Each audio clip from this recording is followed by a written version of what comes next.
guys, this is Wits Lounge, Learning Made Easy. And in today's video, we're going to be understanding a very important concept known as substitution reactions in haloorganic compounds. Before we get into the study, don't forget to like, share, and subscribe. Now let's get into it. In the other studies we've done with respect to haloorganic compounds, we were able to establish the fact that once you are referring to a haloorganic compound, we are considering a compound in which an alkyl group, an aryl group, or any organic compound has a halide. A halide basically, or a halogen, are basically group 7 elements solved from us. So you have your fluorine, your chlorine, your iodine, your bromine. These are the major halides that we're going to be dealing with: fluorine, chlorine, iodine, and bromine. So once you see any one of these guys substituted to a particular organic compound, you refer to it as a haloorganic compound. So, having mentioned this, we are going to be studying the reaction, substitution reaction. In the other study, we studied the elimination reaction, and then where we discussed how elimination of your hydrohalides eventually will lead to the formation of a multiple bond, hence increasing unsaturation. That's in the other video, so please make sure you look it up. But in today's video, we are going to be concentrating on substitution reaction. Before we get into it, I just want to reiterate one or two things. The first thing I'd like to reiterate is the fact that you could have primary, secondary, or tertiary haloorganic compounds. If the halide is located, the general symbol for halogens is X. If the halide is located on the primary carbon atom, it means that this whole compound becomes a primary haloorganic compound. If, for instance, the halide is located on a secondary, so this is primary, this is secondary. Why is it secondary? Because this is primary halide, this is secondary halide. Why this is a secondary halide is because the halogen is located on the secondary carbon atom. And then finally, you have your tertiary halide. Once you have a halogen located on the tertiary carbon atom, automatically we refer to this as a tertiary halide. I had to make mention of this because substitution reactions differ in primary, secondary, and tertiary, as we will see as we go further. So the very first thing I'm going to like to define is the concept of the word substitution reaction. Substitution reaction, also known as single displacement reaction or single substitution reaction, is a chemical reaction during which one functional group in a chemical compound is replaced by another functional group. So it's more like a replacement reaction. So when you talk about substitution, you're looking at replacement. For instance, let's say I have a reaction between CH3Br plus chlorine or HCl. If this reaction is to occur and chlorine replaces Br, what we're going to have here is CH3Cl plus HBr. So notice that once there is a replacement, this is what we refer to as a substitution reaction. So if you have, for instance, Zn plus, this is an inorganic chemistry, Zn plus, let's say you have an CuSO4 and you have ZnSO4 plus Cu. This also is a substitution reaction, also referred to as a displacement reaction. So once you have a replacement of a particular substance in a compound, basically what happened in that case is substitution. Now, we are going to be considering there are two major forms of substitution reactions in organic chemistry. The very first one is nucleophilic substitution,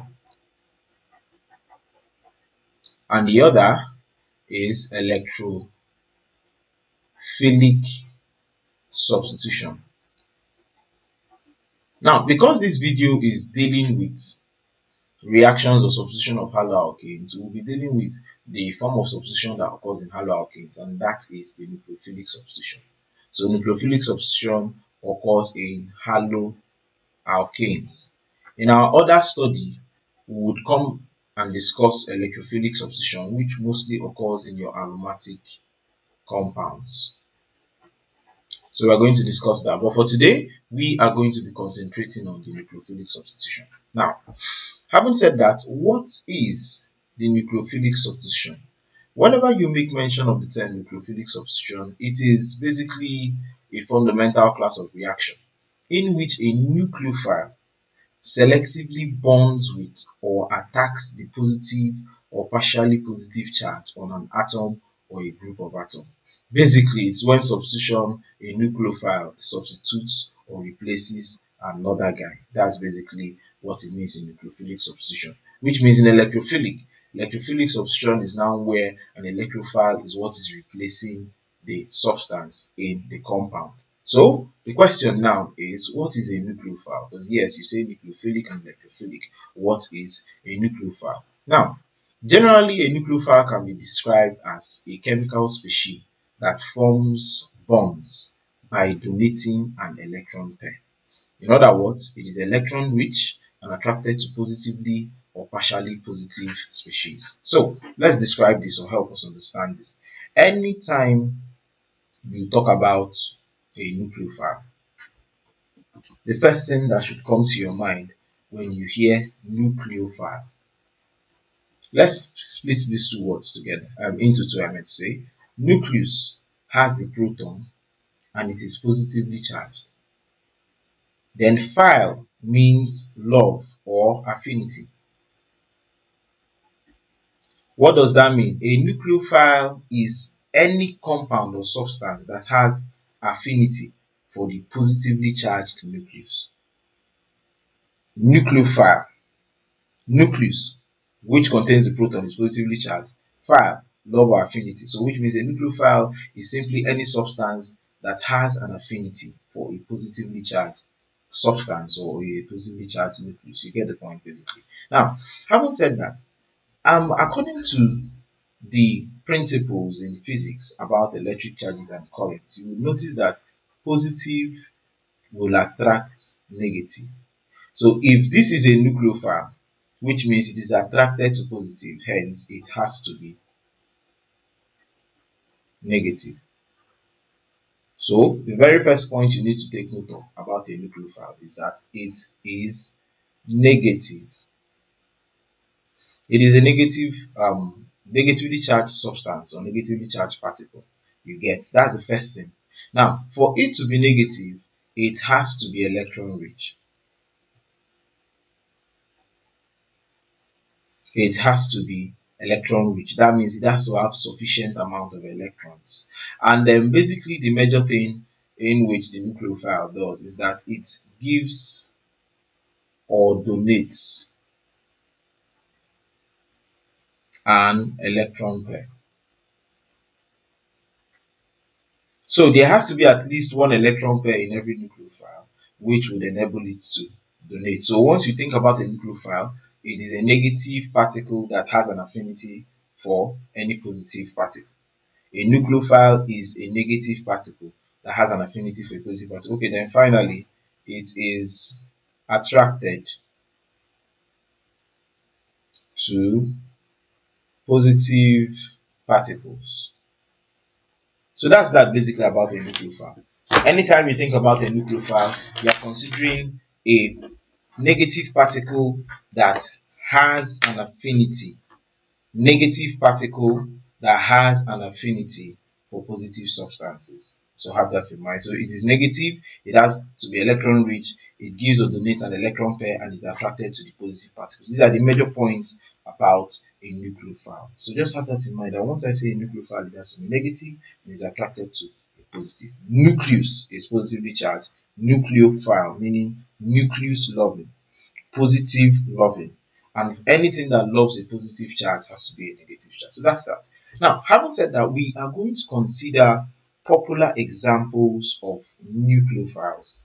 And basically, when you're considering popular examples of nucleophiles, the one on the top of the list is the hydroxide ion.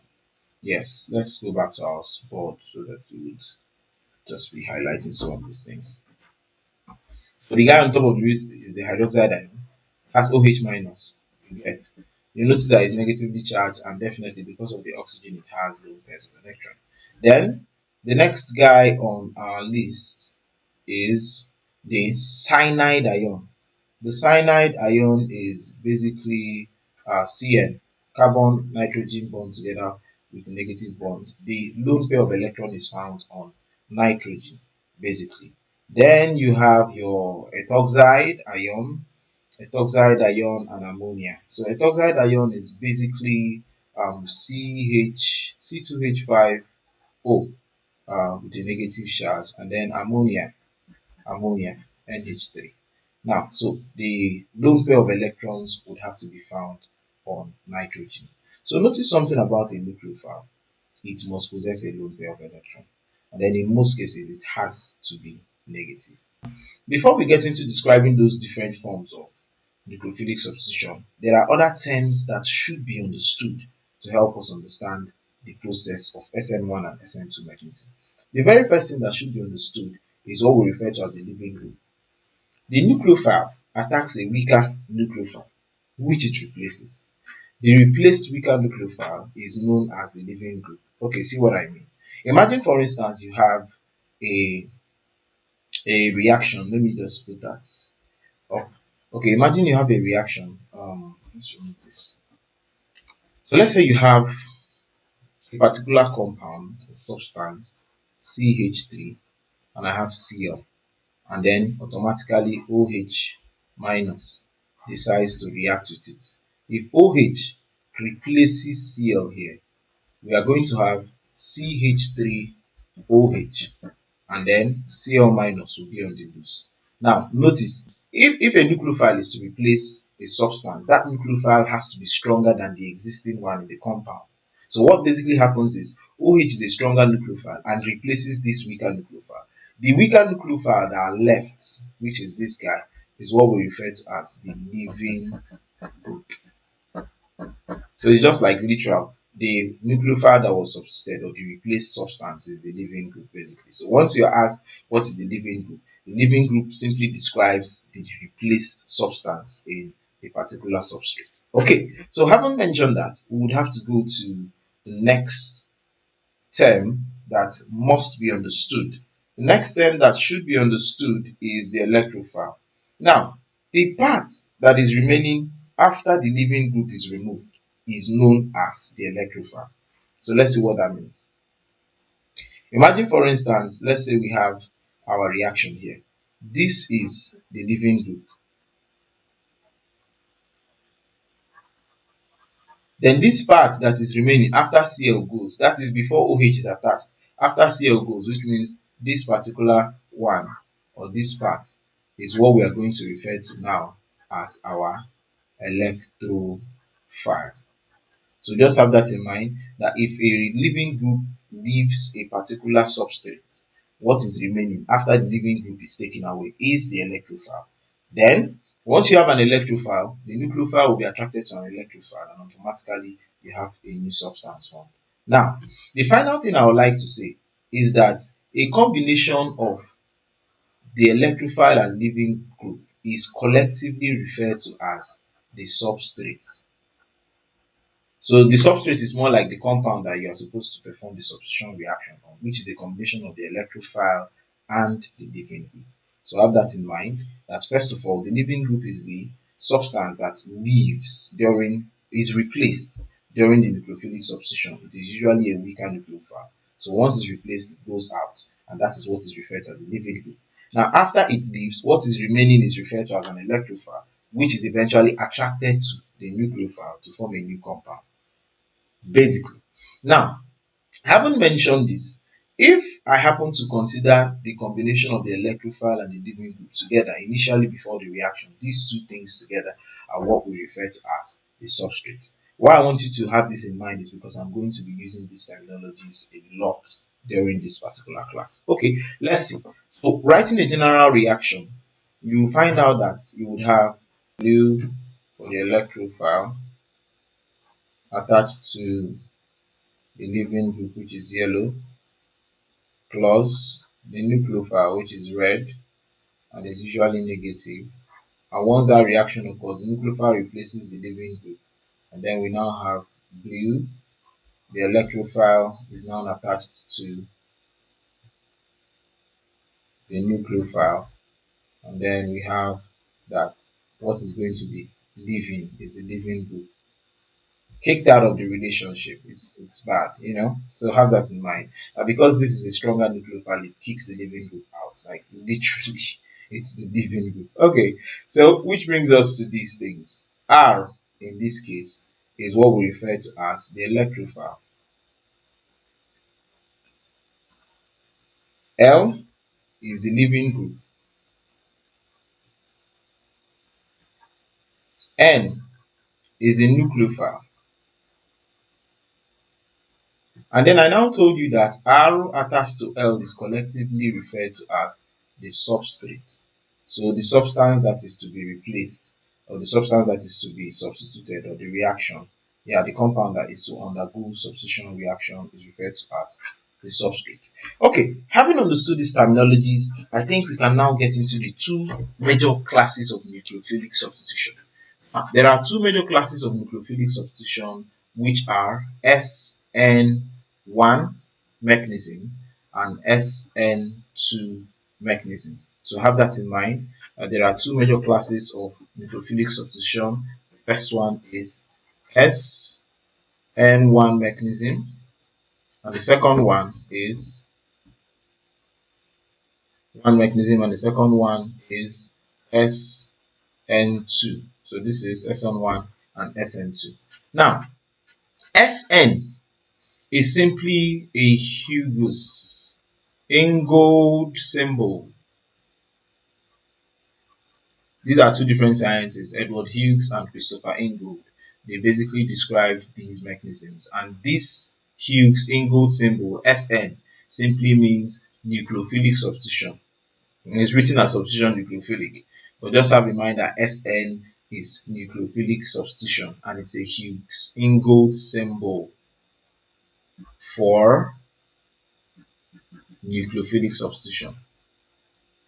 So once you see SN, you are looking at the term nucleophilic substitution, even though it's like substitution nucleophilic, but you know, nucleophilic substitution. So let's get into it in details. Basically, when we say SN1 and SN2 mechanisms, what do we actually mean? Let's start with the first one. SN1 mechanism is a Hughes Ingold symbol which indicates nucleophilic substitution 1. This simply implies that the reaction is a first order reaction, meaning that the rate of the reaction is only dependent on the concentration of one species, and that species is the substrate. Okay, so for us to be able to fully understand this thing, I would like you to go through a study which will be found in the description of this video, and that is order of reaction. I'm not going to spend too much time describing it, but I'll just say one or two things. Now, if you have a reaction between a substrate and a nucleophile, substitution occurs to give R to N plus the living group. So have this in mind. A first order reaction is simply a reaction whose rate is dependent on the concentration of only one of the reactants. So once you have that the rate of the reaction is dependent on the concentration of only one of the species. In this case, this is the substrate, and this is the nucleophile. So in determining the order of reaction, you are looking at the reactants. Once you have that, the rate of reaction is only dependent on one of them. Automatically, it is a first order reaction. If it is dependent on two of them, it is a second order reaction. If it is not dependent on any of them, that is dependent on none of them, it is a zero order reaction. If you have that it is dependent on three species, it is a third order reaction. So you just have that in mind. When I say that SN1 mechanism simply implies that it is a nucleophilic substitution that undergoes a first order reaction. A first order reaction, which means that the rate of this reaction is only dependent on one substance, and that substance in this case happens to be the substrate. So that's that basically. So, which means that the concentration of the nucleophile during SN1 mechanism does not affect the substrate. If you increase the amount of nucleophile or reduce the amount, automatically it does not affect the rate of this particular reaction. So have that in mind that in SN1 mechanism, the most important reaction or the most important reactant is the substrate. During SN1 mechanism, there are two steps involved in SN1 mechanisms. There are two steps involved in SN1 mechanism. So if you say that a particular substance undergoes SN1 nucleophilic substitution, that's like tautology, but you get my point. SN1 mechanism of substitution. What it simply means is that it is going to be a first order dependent reaction where the dependence is on the substrate. And I said that SN1 mechanism occurs in two steps. So what is the first step? The very first step that in SN1 mechanism is the formation of what we call the carbocation. How is the carbocation formed? By removing the leaving group. So the first thing that happens is that before this reaction occurs, the substrate would lose this leaving group and then form a carbocation. R simply represents an alkyl group or a rail group or any carbon group basically. But because you are removing a partially or completely negatively charged leaving group, it automatically leaves this guy as partially positive. So that's why we are referring to it as a carbocation. Take for instance, if you had CH 3, something like, let's say CH3,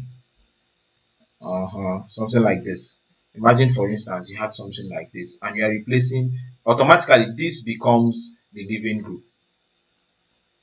This becomes the leaving group because this is what is going to be replaced. So this is the leaving group. And then the remaining, which is this end, would now become the carbocation. So which means the carbocation is CH3 C, which has like a free bond now, and then CH3. So that's that. The very first thing that happens is that in SN1 mechanism, I said it occurs in two steps. What are the steps? The very first step is the formation of the carbocation. So step one is formation of the carbocation. And this is like an intermediate product. Yes, this is an intermediate product. So you find out that now one interesting thing about the SN1 mechanism, SN1, but it occurs in two steps. If we get to SN2, we find out that SN2 actually occurs in one step or something like that. We'll get to understand that. Now, as I was saying, that in SN1 mechanism, SN1 mechanism basically occurs in two steps. The first step is the formation of the carbocation. And I said that this carbocation is the intermediate product. Now, did you notice that the intermediate product has nothing to do with the nucleophile? It is simply gotten from the substrate. That is why we said that the SN1 mechanism is dependent on only one of the species, and that species it is dependent on is the substrate. So just have that in mind. Okay, so we go to the next one. Step 2 is now the attachment of the nucleophile to the carbocation. So once you have the carbocation, which is the electrophile, and it is added to a nucleophile, automatically it now leads to the production of your R attached to N. And that's that basically. Now, there are other intricate things or in between things that happen at this point, but these are the two major steps that occurs in SN1 mechanism. The first step, as I said, is the formation of the carbocation, and the second step is where the nucleophile is now attached to the carbocation. Remember, if I'm going to form the carbocation, the leaving group has to just leave. And once it leaves, once it gets out, automatically what is remaining is the electrophile, which is the carbocation in this case. So just have that in mind. That's that about the SN1 mechanisms. Now, we are going to be looking at headlines or major points about this reaction because we did not get into an in-depth description, but we're going to highlight some important points basically about this particular reaction known as the SN1 mechanism. Now, the very first point is that once you are talking about an SN1 mechanism, the rate of the reaction is dependent on only the substrate. So have that in mind. that SN1 mechanism reaction rate is only dependent on the substrate. That's why it is referred to as SN1. It's only dependent on one thing, and that thing that it is dependent on is the substrate. That is to say that if you increase or reduce the concentration of the substrate, it would affect the rate of the reaction. But if you change the concentration of the nucleophile, it does not affect the reaction in any way, which means we could say that during SN1 mechanism, that there is more or less a first order effect. If we are to represent this as a, a rate law reaction, we are going to have this more or less represented as yes, it's going to be represented as R, meaning rate, is proportional to the conc of R to L raised to power 1 multiplied by the concentration of N minus raised to power 0. I would advise you to go and look up that study on order of reaction to help you understand this more. So basically, eventually you find out that the order of this reaction is 1. Why? Because the reaction rate dependent species is the substrate, basically, and the nucleophile has no effect on the rate of the reaction. So that's why it's referred to as SN1, because only one of the substances affects the rate of that reaction. Okay, so that's that basically about that. So we go back to our points. We're highlighting some points. The very first point we highlighted was that the rate of the reaction is dependent on the substrate alone. The second point is that the intermediate compound is only made up of the substrate. Yeah, that's true. If you look at the reaction, let's go back to our reaction.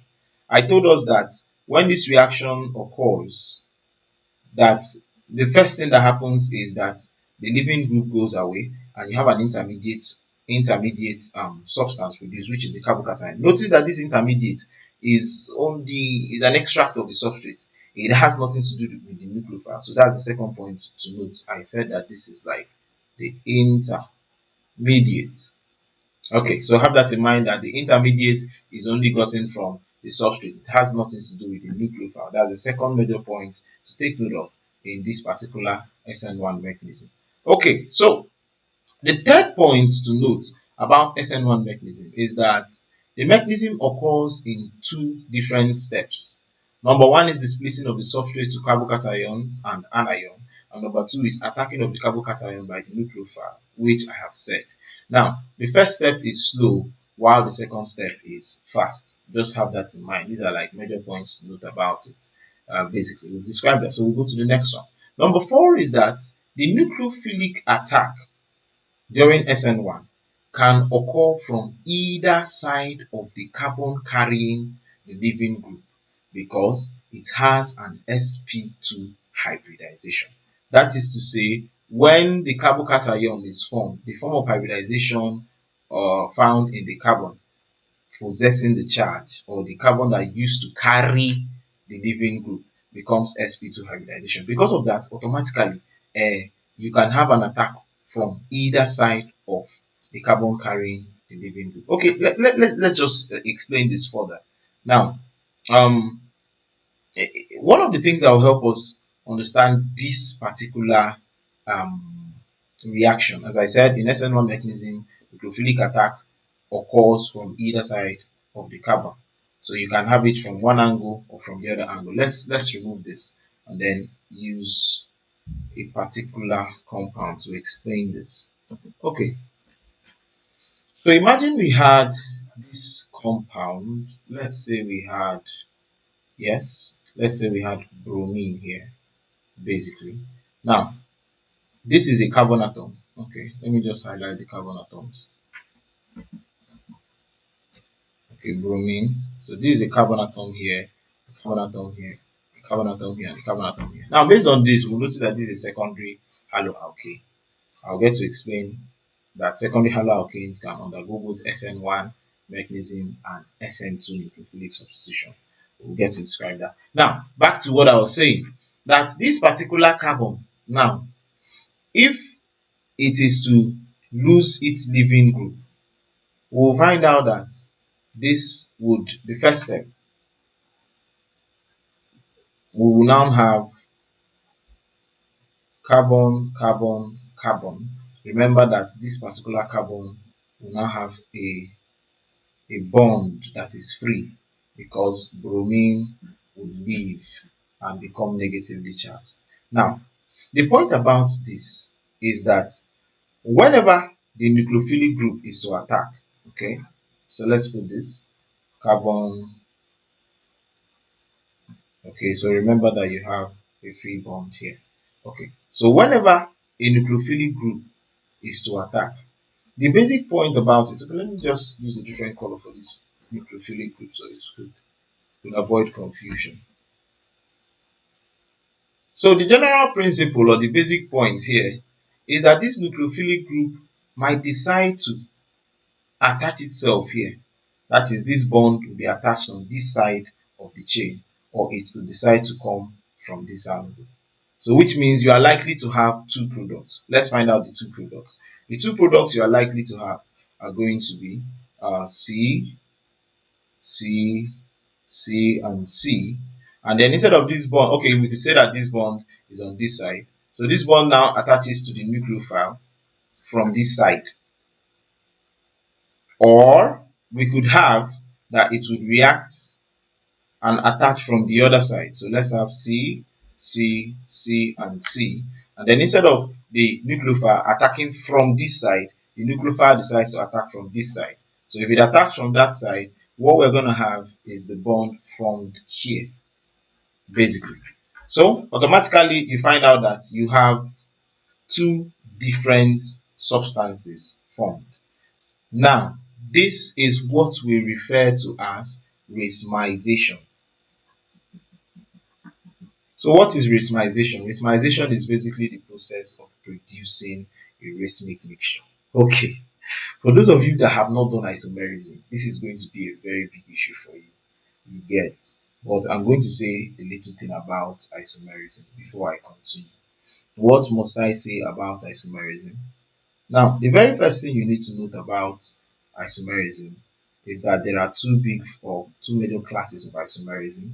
You have your structural isomerism and the stereoisomerism. But what I want to concentrate on is on the stereoisomerism. Now, in stereoisomerism, you have geometric isomerism, but the most important one with respect to racemization is optical isomerism. A substance is said to be optically active if it possesses what we refer to as a chiral carbon.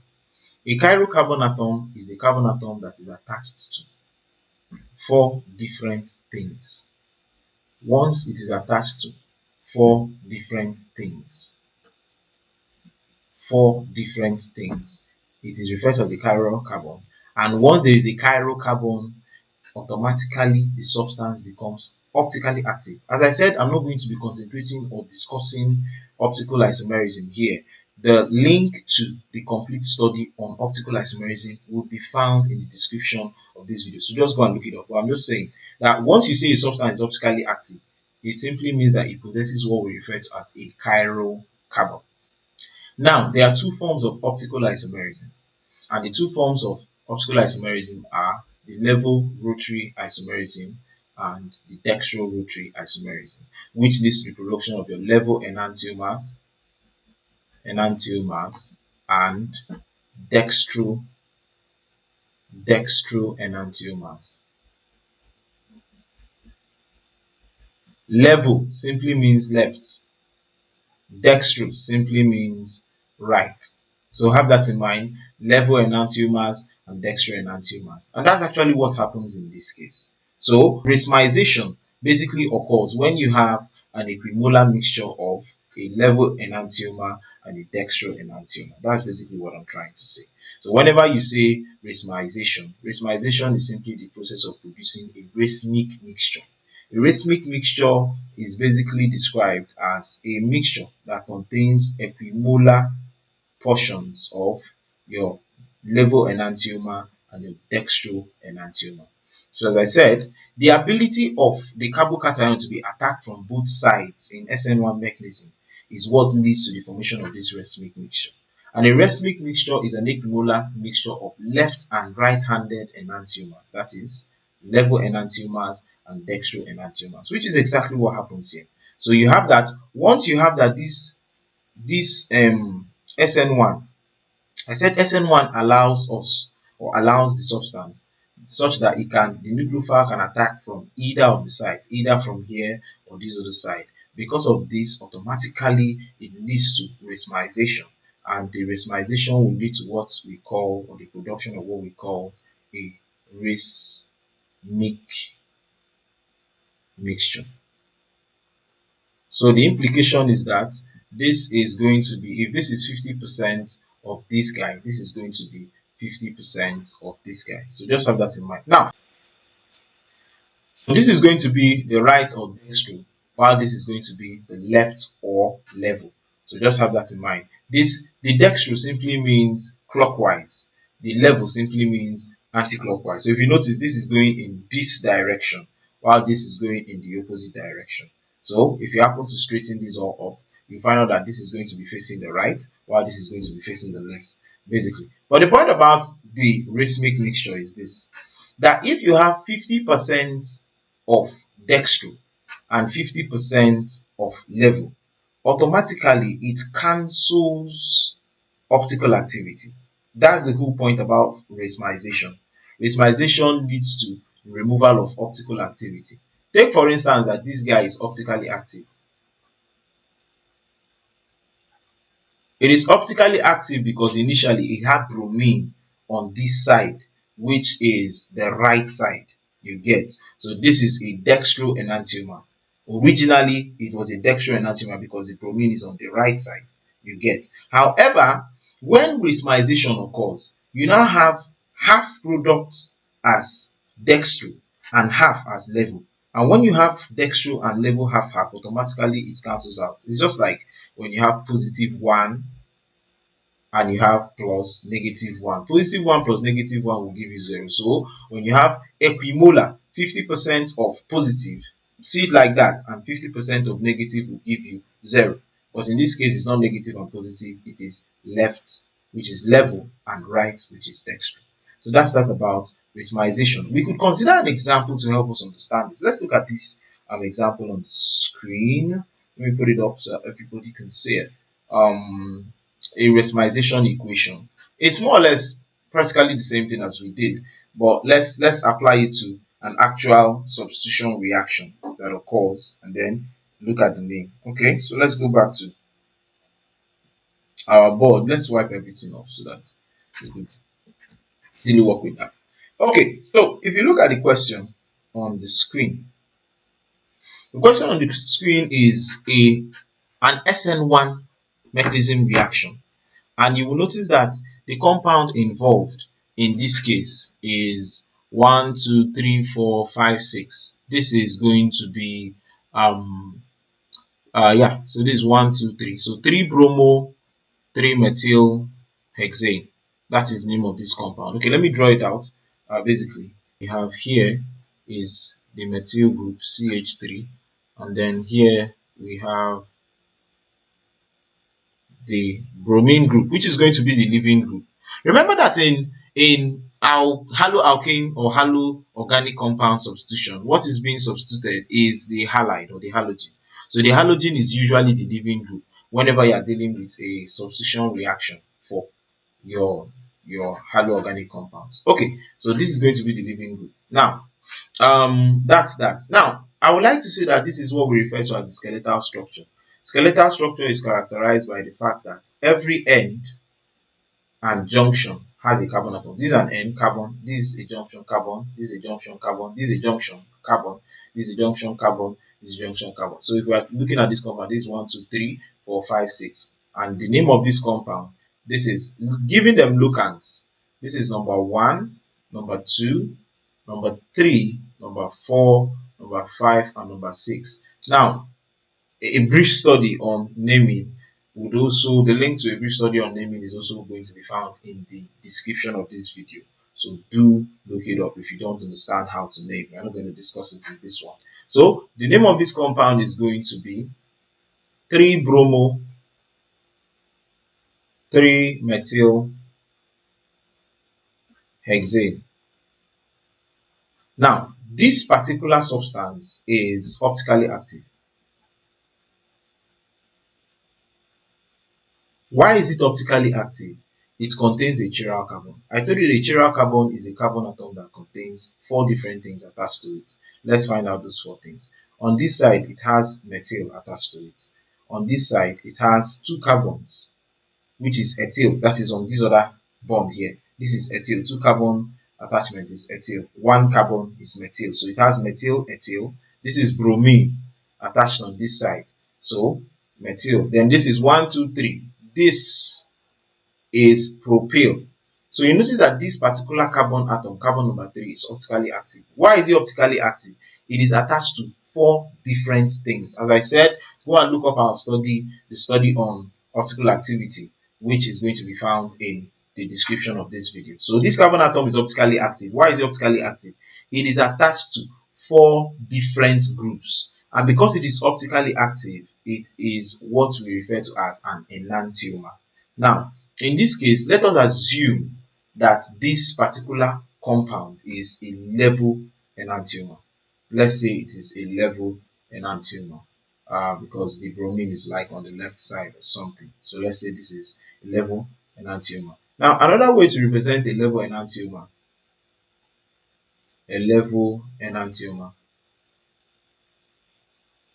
which means if we are to name this, let me make sure we don't have this covering. Okay, yeah, let me reduce the question. Okay, reduce, not remove. Let's reduce that so that I believe you can still see the question. I'll expand it when we need it. But for now, let's understand something. So, I was talking about racemization in. Okay, so as I said, this is an optically active substance, and let's say this is a level enantiomer, which means if we are to name this, this will now be L bracket 3 bromo 3 methyl hexane. That's basically the name of this compound because it is a level enantiomer. If, for instance, we decide to say that another name for level enantiomer is sinister enantiomer. Sinister is a Latin word for left. So just in case you come across it and you see S3 bromo 3 methyl hexane, is either you refer to it as a level enantiomer or a sinister enantiomer. The both of them simply represent left. Okay, I think I can now remove these guys and come back to the question. So back to the question. As I said, I have described how we are able to identify that it's optically active, basically, and then I'm about to describe the racemization process that occurs. Now notice that in this question we are dealing with an SN1 mechanism or an SN1 reaction, and what we are adding is hydroxyl ion. You get, but in most cases hydroxyl ion is not added as OH minus. It is usually attached to hydrogen to form water.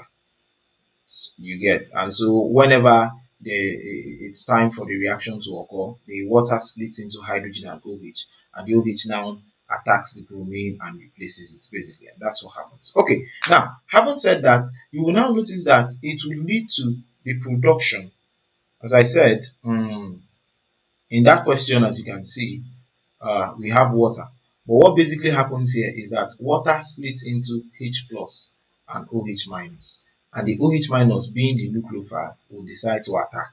So let's see what happens now. Now the product is now going to be 2 things. Remember, we would use our, so let's have 1, 2, 3, 4, 5. Put in the carbon atoms. We have 1, 2, 3, 4, 5, 6.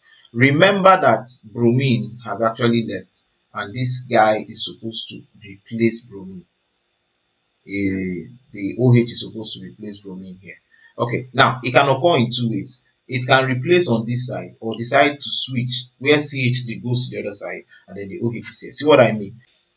Now, originally CH3 was on, yes, it was on the right side. So which means the first product that we are going to have will be OH replacing bromine from this side.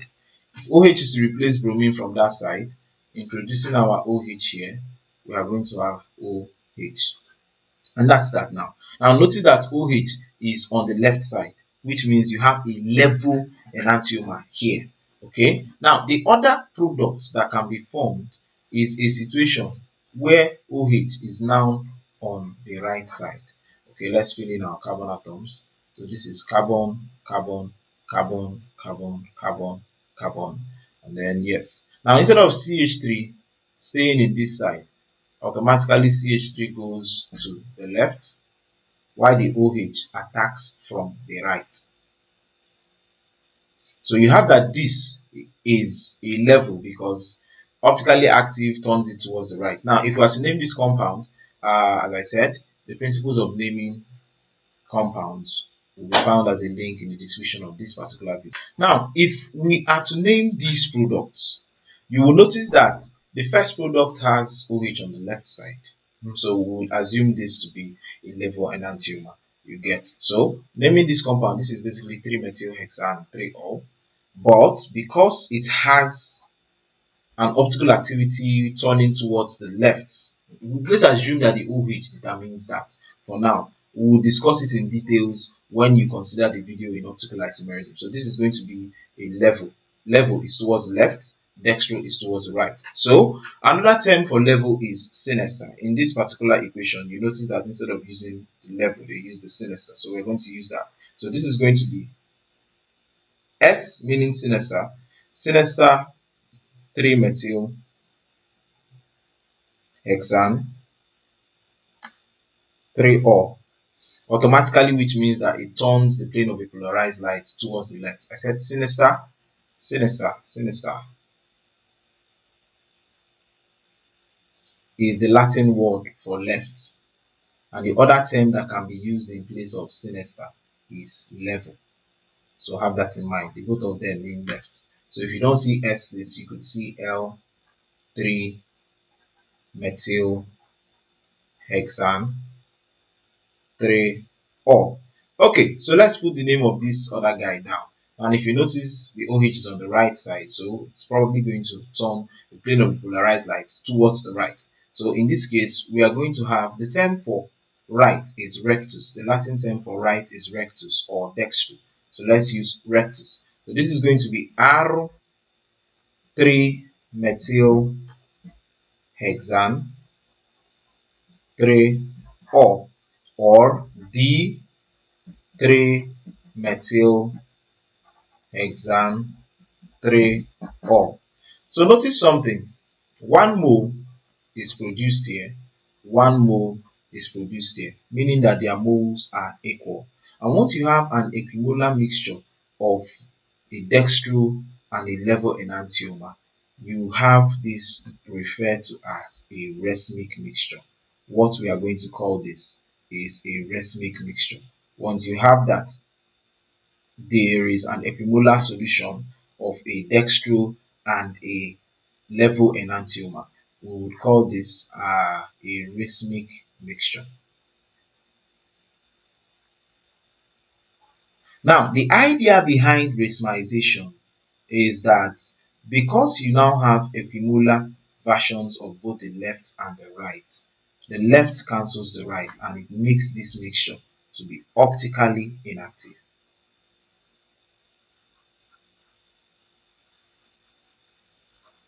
So in the case of, and where does it occur? It occurs in SN1 mechanism. So if you are asked in which of these substitution or nucleophilic substitution is racemization likely to happen, it's likely to happen in SN1 mechanism instead of SN2. Why is it going to happen? Because we found out that in SN1 mechanism, the nucleophilic attack can occur from either side. It can occur from here or from this other side. And that's basically what happens when you are dealing with an SN1 mechanism. Okay, having said this, we would have to go to the other points of SN1 mechanism, basically. Now, the next important point in SN1 mechanism is that it occurs in secondary and tertiary haloalkanes. So just have that in mind that when you are dealing with SN1 mechanism is characteristic to tertiary and secondary haloalkanes. In fact, preferably the form of mechanism that occurs in tertiary alone is SN1. In the case of secondary can perform SN1 mechanism and also perform SN2 mechanism. The thing about SN1 mechanism is once you have more carbon surrounding the carbon atom carrying the leaving group, automatically you have that it is likely to perform SN1. The reason is because the activation energy for the process to occur in SN1 is lower. You just have that in mind. Now, SN1 mechanism occurs in secondary and tertiary haloalkanes. So, reiterating, the rate of reaction is dependent only on the substrate. The intermediate compound is only made up of the substrate. SN1 mechanism occurs in two different steps: splitting of the substrate to carbocations and attacking of the carbocation by the nucleophilic substitution. And finally, we have that the nucleophilic attack occurs from two sides, leading to a racemization process, which will give us a racemic mixture that cancels the optical activity of the product if it was initially optically active. And finally, is that SN1 mechanism occurs in secondary and tertiary haloalkanes. Having said this, we would get into the next form of mechanism, or the next form of nucleophilic substitution, and that other form is what we refer to as SN2 mechanism. Now, SN2 mechanism, as we know, has to be the exact opposite of SN1. So whatever thing you know in SN1, the opposite is what you're going to be applying in SN2. Just have that in mind. So SN2 mechanism is a Hughes ingold symbol which indicates substitution nucleophilic 2 or nucleophilic substitution 2. You get, I happen to like put it in the SN stuff. But you could actually refer to it as nucleophilic substitution 2. It implies that the reaction is a second order reaction, meaning that the rate of the reaction is dependent on the concentration of two species. So let's go back to our board. Remember that we said initially that once you are dealing with SN1, SN, the one there is first order. So which means if we have SN2, it means second order. So putting our reaction, we have the electrophile plus the leaving group to form the substrate plus the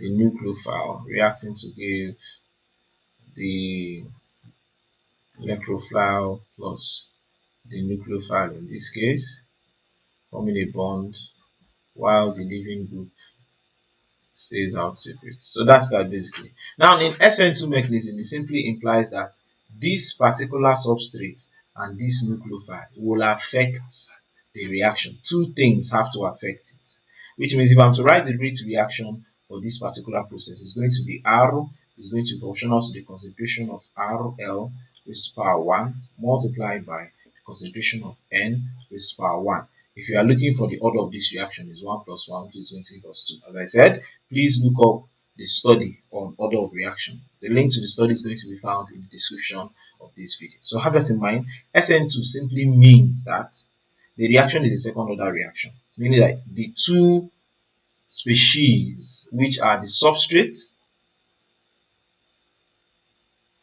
and the nucleophile,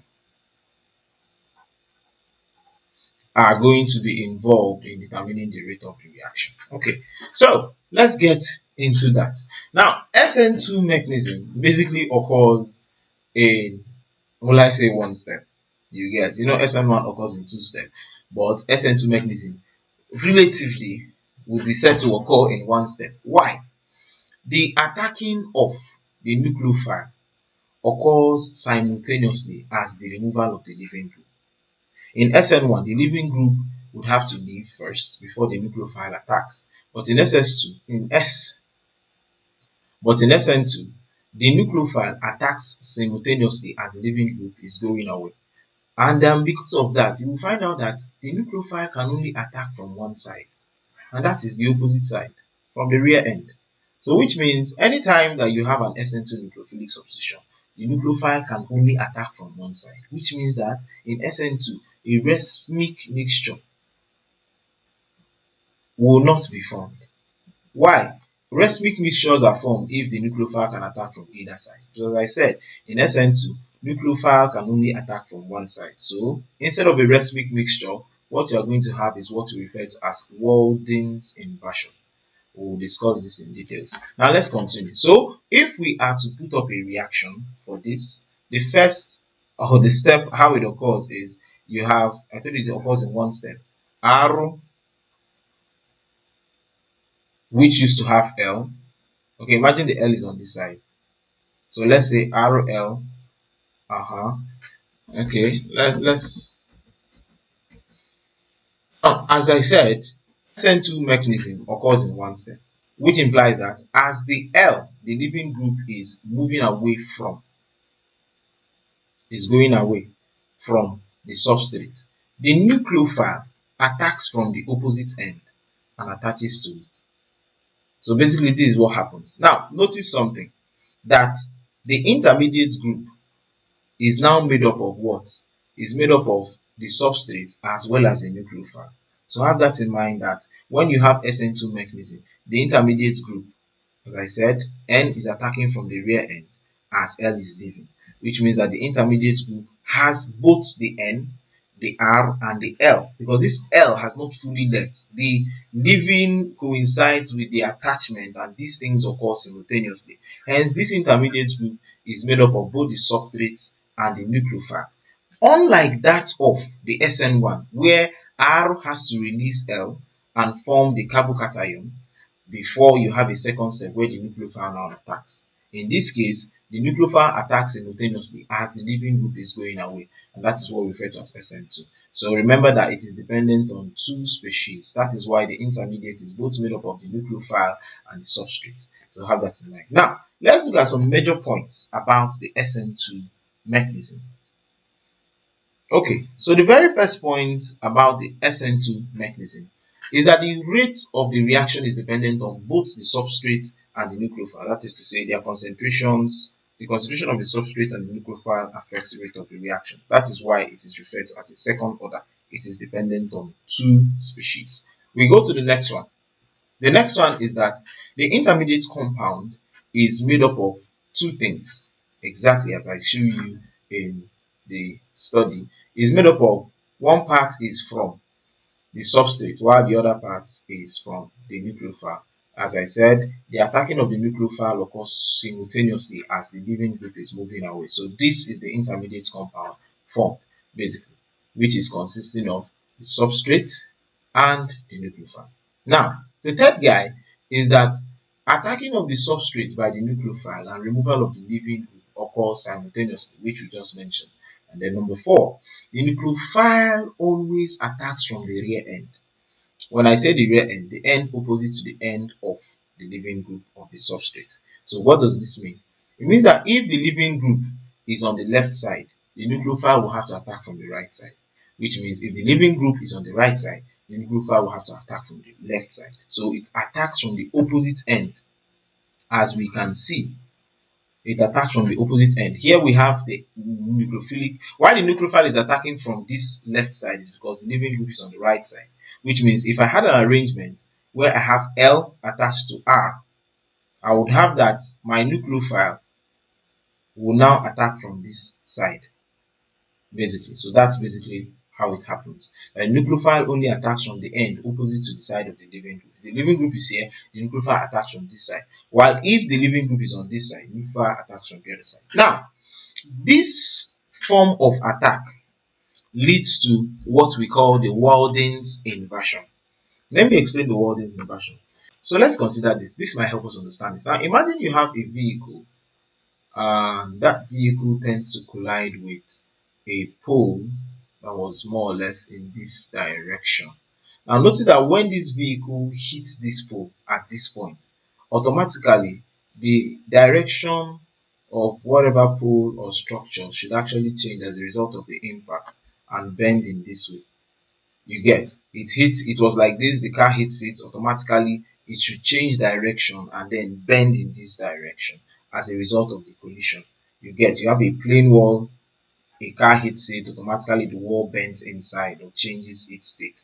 Now, the changing in the configuration or the arrangement or direction of this particular thing that the car hits is what describes Walden's inversion. So in Walden's inversion, anytime a nucleophile hits a substrate, it inverts the configuration of that substrate. Take for instance, you have that if this was the substrate and probably you have hydrogen, hydrogen, and then CH3, something like this. Imagine this is what you have, and a particular nucleophile hits this particular substrate. Automatically, the product you are going to have will now be in this direction. OH carbon, the hydrogens will now be something more like this, CH3, something like this. You get. Where you will notice this more is in your secondary alkane. So imagine you have a secondary alkane, for instance, you had something like this. Let's see. Yes, you had something like this. Br. Uh, Probably in you have a CH3 and you have C and a CH3. So and then there's hydrogen here. Now, if a nucleophile, let's say OH, is to attack, OH is going to attack not from this side but from the rear end. And if it hits or collides it like this, automatically the configuration will change. Where you have this carbon, this other guy now is inverted in this way, while this guy is now in this direction. Remember that the hydrogen will have to go to this other side while the OH is like this. So notice something, it automatically changed the configuration where this methyl group was in this direction. When the nucleophilic substitution occurs by SN2 colliding with this particular, if the OH collides with this carbon, it inverts the configuration of the carbon. As I said, if you have a vehicle and this vehicle collides with a pole in this direction, after collision, we would have that the structure would look more or less like this, because after it collides with it, impacts it, hits it, principle of action and reaction occurs. If the power of the vehicle is stronger, it should actually bend the pole in a different direction. This is what we refer to as Walden's inversion, and it is characteristic to SN2 mechanism. So in SN1, what we actually have is a racemization process. But when you have SN2, Walden's inversion is what occurs. So having described that, let's put up a definition of Walden's inversion. So Walden's inversion, okay, when the nucleophilic attack or when the nucleophile attacks the substrate from the rear end, it causes an inversion of the relative configuration. And that inversion is what we refer to as Walden's inversion, basically. Okay, having said this, we go to the final point of SN2 mechanism. It occurs in secondary and primary haloalkanes. Now, majorly, it occurs in primary, then partially in secondary. So with that, we can conclude with this point. Tertiary haloalkanes react via SN1 mechanism that has a much lower activation energy than SN2 mechanism with higher energy transition. Hence, tertiary haloalkanes react faster than secondary, which in turn reacts faster than primary. Why? SN1 mechanism has a lower activation energy, which means that the reactions will occur faster. And as I said, tertiary haloalkanes are more prone to SN1 mechanism, while primary are more prone to SN2. So we could now conclude by saying that in our discussion of SN1 and SN2 mechanisms, you have that once you are a tertiary haloalkane or tertiary halide, automatically you are prone to SN1. SN1 has lower activation energy, which means that your reaction will occur faster. So the substitution occurs faster with tertiary haloalkanes or haloorganic compounds. For secondary haloorganic compounds can either occur in SN1 mechanism or SN2 mechanism. That's for secondary, which means it's like an intermediate. It's like an intermediate. While in the case of a primary haloalkane, the only form that can occur is SN2, basically, and this has a high activation energy. This has a high activation energy, and because of that, the reaction will be the slowest. And basically, that's that. So, before we round up the study, I would just like to consider a reaction of or nucleophilic substitution to form an alcohol. You get. Now, imagine, for instance, I have this compound C, C, C, C, and then I have CH3, and then I have bromine. We'll probably give it a different color. So that's good.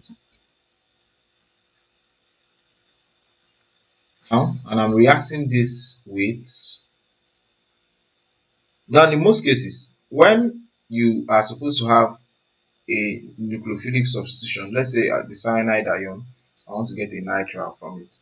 You get, okay, so the cyanide ion would not just be added. Cyanide ion is with Cn minus. However, you don't just add the cyanide ion. You get, it is going to be added in form of the hydrogen cyanide. That is where the hydrogen ion attaches to the Cn basically, so that the Cn will not react with other radicals or substances basically. But the point is that Cn is added. You get, most times if they are going to write it, they will not write it as plus Cn. They're going to write it as plus HCN.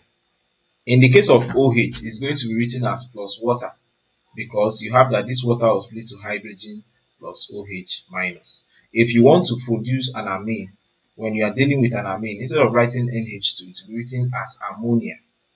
You get, basically. So this is like a protecting group where the hydrogen prevents the amine, the OH, or the Cn from reacting with other radicals, basically. But the most important thing in the most important nucleophiles, or the nucleophiles that are supposed to be reacting or attacking, are the Cn, the OH, and the NH2. You get. Okay, so let's consider this. So imagine we are dealing with the cyanide attack. Basically, when you have a cyanide nucleophilic substitution, the first question I would like to answer in this case, or if you have noticed, is that we have a tertiary haloalkane, which means that the form of nucleophilic substitution that will happen here is SN1. SN1. And when this occurs, we are going to have a racemic mixture, which means we are going to have Cn that is level and Cn that is vector. So if you are putting down your diagram will now look like this: C, C, C, C, then you have your CH3. Now replacing the Cn, that's replacing the Br with the Cn, we are going to have this. Then remember that you have to have another product where the Cn is now on the other side. So this is going to be C, C, C, C, and then we have, instead of having the CH3, we are going to have the Cn on this side. Remember that the reason this is occurring is because in SN1 mechanism, you have a racemic mixture produced, and that is known as racemization, where if this is optically active, this is not optically active though. Yeah, this is not optically active. Yes, because this is methyl and methyl. However, my point is, if for instance it was optically active, automatically the product will be optically inactive, and that is what we refer to as racemization. It only occurs in SN1 mechanism during the substitution of tertiary haloalkanes, basically. So have that in mind. Okay, so we have that this is likely product. But if this was a primary haloalkane, imagine we had something like this. And then this is Br. So this is carbon, carbon, carbon, and carbon, Br. Because of this, automatically, we would have that it is primary. This is primary. And because it is primary, if we are to introduce the cyanide ion, this is going to be an SN2 mechanism, which means that we are going to have just one product, which is inverted. And if we have the product is likely going to be C, C, C, C, and this C is going to now be attached to your Cn, basically. And you have that as the only product. This is the Walden's inversion. I did not show the inversion in this case, but just have in mind that Walden inversion happens here While if this is optically active, the mixture will now be optically inactive. Why? Rismerization, where the left cancels the right, and basically that. I hope this video has been helpful. Remember, this is Wits Lounge, learning made easy.